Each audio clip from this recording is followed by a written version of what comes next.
Il y a plus de 55 ans, de drôles de bestioles apparaissaient pour la première fois sur les écrans de la télévision française. Les Shadocks, nom d'une célèbre série télévisée d'animation française créée par Jacques Rouxel. Cette série a été réalisée grâce à une machine nommée l'animographe qui produisait des destins minimalistes aux antipodes des Walt Disney. Elle a été composée de 208 épisodes de 2 minutes et demie environ chacun, ce qu'on appelle un interlude, qui commençait par quelques accords de clairon et un chantonnement Shadok fort peu mélodieux, qui finissait par la ritournelle « C'est tout pour aujourd'hui ». On n'y entendait aucun personnage parler, mis à part de stridents gazouillis Shadok et de brefs zoos ou gameux. L'histoire est entièrement narrée par Claude Pieplu, dont la voix est restée pour cela célèbre. Cette série fut diffusée de 1968 à 1973 et les 3 saisons qui le composent furent tout naturellement dénommées Bu, Zo et Me, selon le langage Shadok. En 1999, une 4e saison fut produite, nommée Buga, saison malheureusement très confuse et répétitive. Cela nous enseigne déjà que dans la création, le travail, puisque c'est le sujet d'aujourd'hui, ne doit pas seulement avoir une fin intéressante au sens d'un objectif, mais aussi avoir une fin intéressante au sens d'un terme, autrement dit, savoir s'arrêter à temps. Tout comme moi, les plus jeunes d'entre vous, disons les moins de 60-70 ans, n'ont pas regardé cette émission à l'époque. Elle n'en reste pas moins présente aujourd'hui dans l'imaginaire collectif, et on en retient le plus souvent certaines devises Shadok, sentences absurdes ou surréalistes, philosophiquement intéressantes, telles que « Pourquoi faire simple quand on peut faire compliqué ?» En essayant continuellement, on finit par réussir, donc plus ça rate, plus on a de chances que ça marche. Ou encore cet aphorisme qui résume en un sens à lui seul le fond de la pensée du philosophe Wittgenstein. S'il n'y a pas de solution, c'est qu'il n'y a pas de problème. On se souvient aussi souvent que les Shadocks pompent. Et pendant ce temps-là, les Shadocks pompaient. Sans d'ailleurs bien savoir à quoi cela correspond. Nombre d'autres idées n'ont pas eu la même pérennité, la petite boîte cosmique, Gégène, la Gégénite, la vieille légende ou encore la valise à ancêtres, ça on les a un peu oubliés. Vous-même, je suppose que ça ne vous dit pas grand-chose. Le travail de pompage, qui se dit précisément Zoga en langue Shadok, a par contre marqué certains esprits et, comme on dirait aujourd'hui, a fait le buzz dans les années 60-70. Mais qu'est-ce que cela peut nous enseigner de philosophique ? On nous dira en effet peut-être qu'il est dérisoire de vouloir trouver un sens profond à une simple création pataphysique et souvent anticléricale qui s'inscrivait dans l'esprit des 68 arts. Dans cette culture clivante que l'on nommait la contre-culture, qui allait de Charlie Hebdo à Téléchat en passant par Gottlieb, le professeur Rollin et Jean-Yann. Ce dernier présenta d'ailleurs, avec Daniel Prévost dans le rôle du contradicteur, l'émission « Les Français écrivent au Shadok », délirant ainsi sur l'opposition parfois virulente des pros et des anti, à partir de véritables courriers des téléspectateurs. Les Shadocks ne sont-ils pas finalement une connerie qui a pour but de divertir 2 minutes 30 par soir les adultes et les enfants des années 70 ? Certes, mais comme l'énonce fort à propos une devise Shadok, que nous ferons nôtre aujourd'hui, il faut mieux utiliser son intelligence sur des conneries que sa connerie sur des choses intelligentes. Commençons donc par rappeler les grands principes du feuilleton. Sur la planète Shadok vivent les Shadocks, qui sont des créatures ovipares, stupides et agressives. Leur planète est jugée peu pratique, car elle change de forme tout le temps. D'autre part, sur la planète Gibi vivent les Gibi, sorte de petites saucisses quadrupèdes munies d'un visage souriant et d'un chapeau melon. Celui-ci est d'ailleurs autant la cause que la marque de leur grande intelligence. Ils n'ont pas un petit chapeau parce qu'ils sont intelligents, mais sont intelligents parce qu'ils ont un petit chapeau. Car il leur permet de communiquer instantanément les uns avec les autres sans même avoir besoin de se parler. On pourrait y voir 40 ans d'avance une métaphore de notre rapport à Internet et aux réseaux sociaux. Nombre de personnes n'étant pas connectées parce qu'elles sont cultivées, mais au contraire n'étant cultivées que si elles ont Google. La culture, justement, ainsi que les sciences, la politesse, la musique et la danse sont essentielles dans l'idée que les gibis se font de la civilisation. Ils vivent de façon harmonieuse, à l'image de l'utopie des pays communistes, hippies, etc. Si tant est que cette expression ait un sens, parce que le communisme n'est pas franchement ce qu'on peut appeler une utopie. Mais dans l'imaginaire, oui. Leur planète étant toute plate, elle a tendance à pencher de gauche à droite et à faire tomber de nombreux gibis dans le vide. Elle est donc, elle aussi, peu pratique. De façon anthropomorphique et satirique, les Shadocks sont censés représenter les Français et leur système D, assez célèbre. Une façon de travailler à la française, comme on le dit à l'étranger, c'est-à-dire vite fait, mal fait, mais parfois efficace et assez attachant. Tandis que les gibis et leurs chapeaux melons symbolisent le scientisme et le flegme britannique, le so British. Gibi pour le signe GB, Grande-Bretagne, probablement. Et la course à la Terre qu'ils vont se livrer fait allusion à la conquête spatiale qui opposait les blocs américains et soviétiques. Tous entreprennent en effet d'aller sur la Terre et fabriquent pour cela des fusées. Et c'est du boulot. Celle des Shadok étant construite en dépit du bon sens et à l'aide des seules cases intellectuelles qu'ils ont en tête, Gabuzomeux, ces engins s'écrasent tandis que la fusée des Gibis parviendra facilement à atteindre son objectif. Elle fonctionne avec un carburant rare que les Gibis produisent, le Cosmogol 999. Aussi s'amuse-t-il à voir les Shadok essayer de pomper ce carburant à distance, ne faisant en vérité qu'absorber des confettis qui leur sont envoyés. On comprend déjà mieux pourquoi les Shadok ne cessent de pomper, et de pomper pour rien, puisque, comme il est dit, telle semblait être la destinée de ces pitoyables bêtes. Chez les Shadok, le principe travail, c'est que l'on peut définir notre activité par la modification technique et dialectique de la nature qu'est le pompage. Zoga. Cela les accapare d'autant plus qu'ils sont convaincus de parvenir à régler tous leurs problèmes par le travail du pompage et en inventent donc une multitude de formes, de systèmes de pompes qui correspondent aux difficultés auxquelles ils sont confrontés. Par exemple, des pompes carrées pour les problèmes carrés, des pompes triangles pour les problèmes triangulaires, et lorsque le cosmos tout entier menace de se rétracter à l'infini, ce qu'on appelle le Big Blank, ils entreprennent de pomper tous ensemble pour le regonfler. Notons que ce travail de pompage n'est pas seulement physique, il y a aussi un pompage intellectuel, d'où proviennent d'étranges inventions, les fameuses devises Shadok, ainsi que l'utilisation de la langue et de l'arithmétique gabuzomeuse, l'encyclopédie Shadok de Jacques Roussel en donnant des exemples. Zoga signifie pomper, et par extension travailler. Zobuga signifie pomper avec une petite pompe, et Zobubuga pomper avec une grosse pompe. Les dirigeants Shadok, à savoir le roi, le devin plombier et le professeur Shadoko, leur enjoint ainsi d'apprendre à compter en gabuzomeux. Et sachez qu'il existe d'ailleurs une application Android et un convertisseur en ligne pour y parvenir. Si. Les mathématiques étant universelles, même pour les Shadok, nous pouvons faire ce petit exercice. 8 x 3 égale 24. Eh bien oui, Zoga fois me égale Buzoga. On voit donc que Zoga ne signifie pas seulement pomper, mais aussi 8. Ce pompage, tant physique qu'intellectuel, devient ainsi l'activité centrale des Shadok. C'est pourquoi ils considèrent que pomper est le salut de leur espèce, que leur hymne se nomme la pompanaise et qu'ils chérissent ces grandes devises que je vous donne à méditer. Il vaut mieux pomper même s'il ne se passe rien que de risquer quelque chose de pire en ne pompant pas. Ou encore, un Shadok mort est un Shadok qui ne pompe plus, donc un Shadok qui ne pompe plus est un Shadok mort. Ce qui est un beau chiasme sophistique, je vous l'accorde. Il y a aussi le célèbre, il y a même des t-shirts là-dessus, je pompe donc je suis, Gabuga zomebu en langue Shadok, évidente et odieuse paraphrase du cogito de Descartes, je pense donc je suis. Alors, odieuse, je dis ça pour rire, car Jacques Roussel le savait sans doute lui-même. Il est clair que tel n'est pas le sens du « je pense donc je suis » cartésien, qui ne signifie pas que la pensée et la méditation sont importantes dans la vie de Descartes, ou sont sa passion, voire ce qui fait selon lui la grandeur de l'homme. Ce quoi on pourrait lui substituer « je fais de l'équitation donc je suis » ou « je pompe donc je suis », au sens où c'est là que je me sens vivre. Le cogito de Descartes, qui est la fin de son travail, au sens du but et du terme, montre bien plutôt que je ne peux pas douter de ma propre existence en tant qu'être pensant.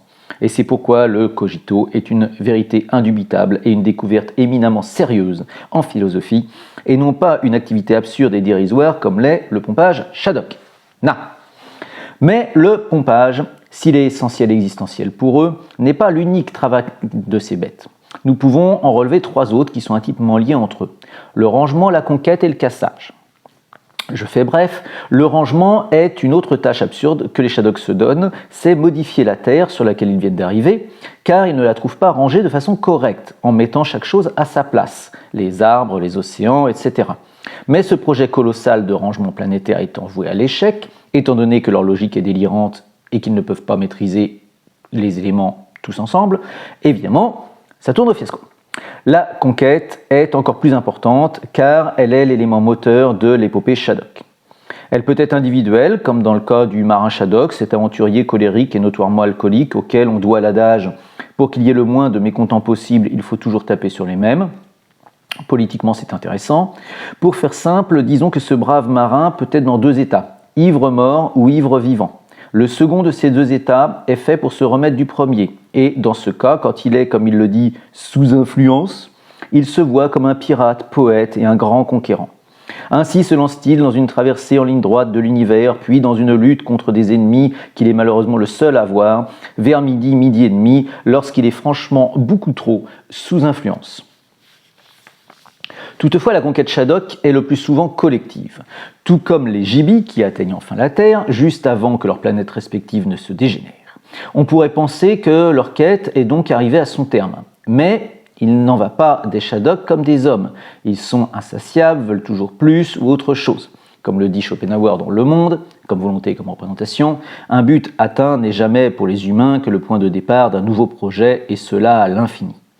Aussi les Shadok tenteront-ils de partir de la Terre et de se réfugier sur la Lune, puis, après moult combats et péripéties, d'aller vers un nouveau système solaire. Oui, ils sont en cela le miroir de notre humanité. Ce sera vite ensuite au tour des enfants Shadok d'en avoir assez de pomper dans le vide et de décider de se fabriquer eux-mêmes une planète convenable. Dans quel but ?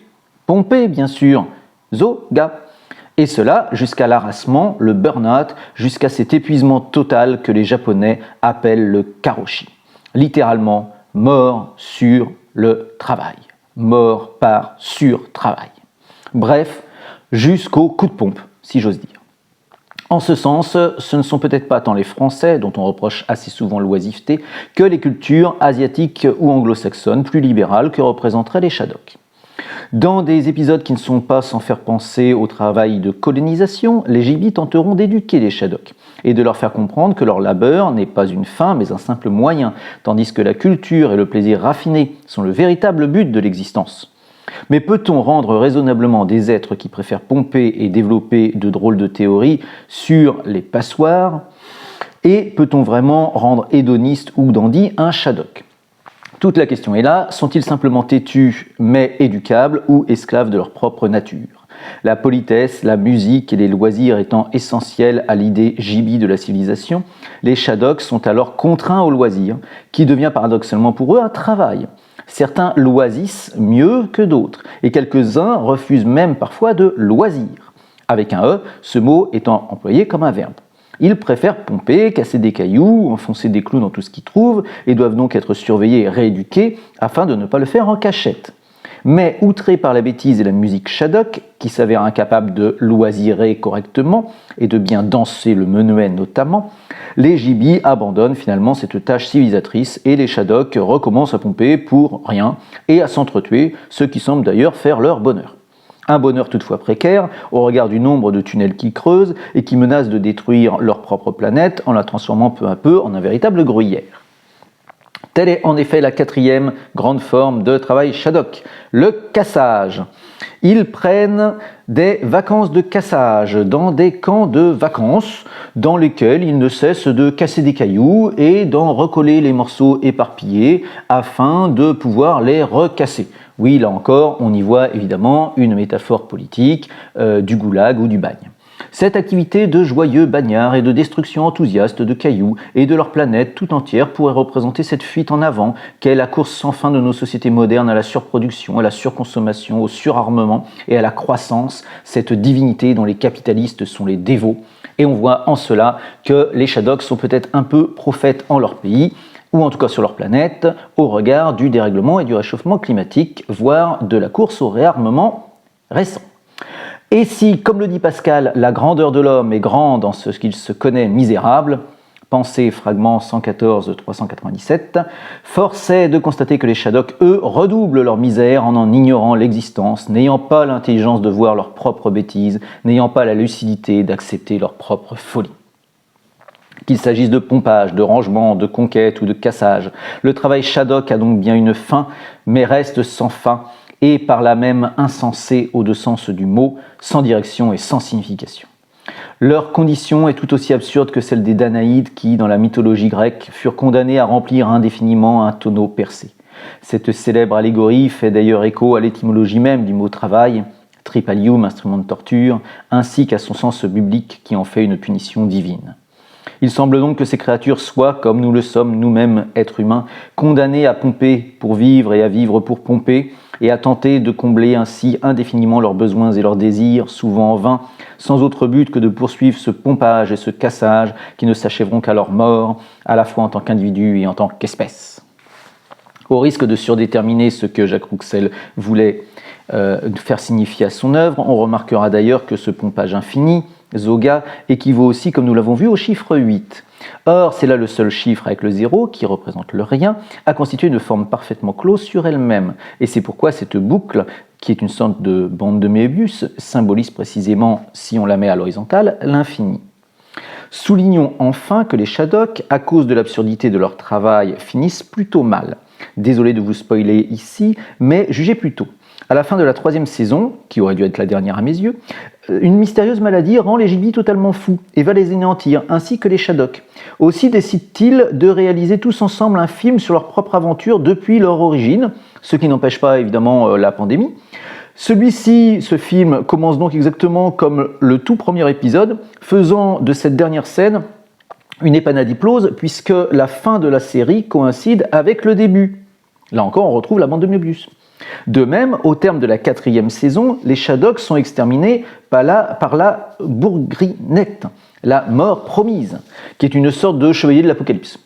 Seuls parviendront à survivre une petite communauté composée du marin Shaddock, de quelques matelots et d'une petite bestiole nommée Bébert, dans l'avenir solitaire duquel le marin avait confiance selon les derniers mots de la série. Mais finalement, à la fin, c'est la Bourgrinette qui gagne.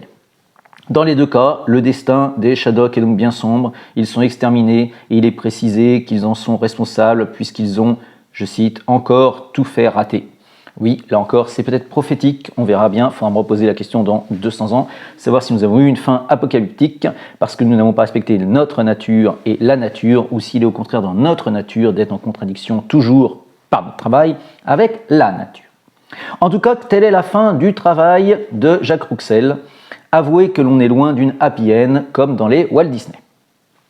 Mais nous voudrions conclure ce propos en nous interrogeant sur un point que nous avons jusqu'à présent volontairement éludé, le sens même du mot Shaddock. Leur créateur étant resté évasif sur sa signification, nous aimerions en proposer une interprétation toute personnelle, en commençant par remarquer que l'on ne devrait pas dire les Shaddock, mais bien plutôt le Shaddock, puisque le générique de la première saison indique clairement « et voici le Shaddock ». Et comme vous le savez en philosophie, on adore définir les termes, les éclairer pour mieux réfléchir dessus. Là, je l'ai volontairement fait à la fin pour ne pas spoiler ce que je voudrais vous montrer. Mais d'habitude, évidemment, on le fait plutôt en début de réflexion. Le Shaddock devient ainsi un personnage conceptuel, un véritable concept qui, en tant que tel, se doit d'interroger notre propre condition. Vous l'avez compris.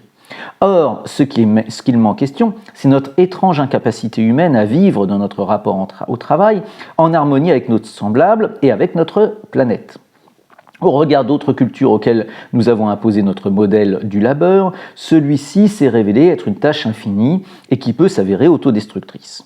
Est-ce dans notre essence ou pouvons-nous créer un autre rapport au travail ?